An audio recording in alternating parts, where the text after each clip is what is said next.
Dobar dan, vaša ekscelencija gospodine Čapurin, poštovani prvi potpredsjedniče Ruskih železnica, dragi direktori i pre svega dragi svi. Lepo je doći od Beograda do Vršca, putovati novim vozom, udobno, u jednom udobnom i čistom vozu. Ali isto tako lepo je i realizovati sve projekte koje su nekada možda neki pre nas kretali da realizuju pa nisu u tome u potpunosti uspeli.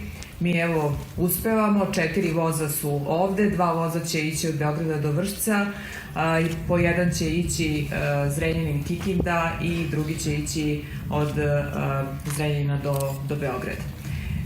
Naravno to nije sve, 27 vozova će biti ukupno i to je samo nastavak reformi koje pre svega vlada Srbije sprovodi kada govorimo o oblasti saobraćaja. Partnerstvo koje imamo sa Ruskom federacijom nije samo prijateljstvo, o čemu se puno i uvek govori, nego i partnerstvo u privrednim aktivnostima i poslovima. Nekada je to partnerstvo postojalo upravo ovde iz Vršca, ako neko ne zna, prve ruske trupe su išle ka Beogradu i oslobađale Beograd.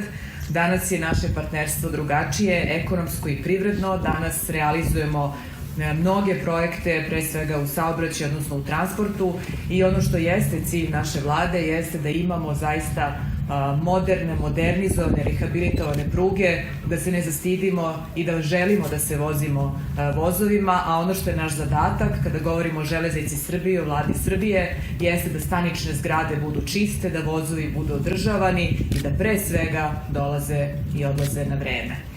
Zahvaljujem se još jedan puta pre svega našim železnicama i ruskim železnicama i očekujem da u narednom periodu budemo još brži, još efikasniji i da ništa ne ostane iza nas što nismo na vreme realizovali. Hvala.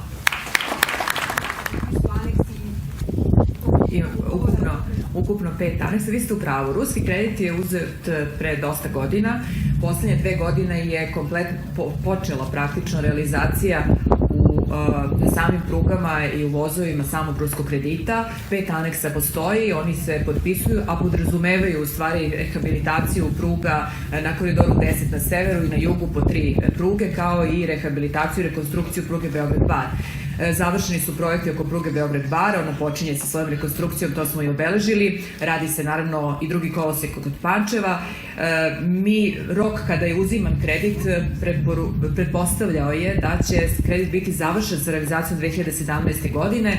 Nešto ćemo malo produžiti jer rekla bih da oni pre nas nisu bili tako efikasni kao vlada kao što mi jesmo, ali svakako ovaj kredit će biti završen sa rekonstrukcijom preko 150 km pruge već do kraja 2017. godine. Imaćemo 27 novih vozova, upravo ovakvih kakvi smo se vozili, i naravno rekonstruisan deo pruge Beograd-Bar. To nije sve što radi Železnica Srbije. Železnica Srbije, trenutno vrednost projekata u Železnici Srbije preko 1,5 milijardu evra, ne računajući modernizaciju pruge Beograd-Budimpešta. Dakle, možemo govoriti od preko 2,5 milijarde evra investicija, i zadatak ovih ljudi iza mene, a mislim pre svega na direktore železnica, jednog i drugih trećih preduzeća i holdinga, jeste da budu veoma efikasni u realizaciji kredita koje mi imamo, da bismo za par godina, da bismo za 5 godina pričali o prugama koje prosečno idu najmanje 120 km na sat.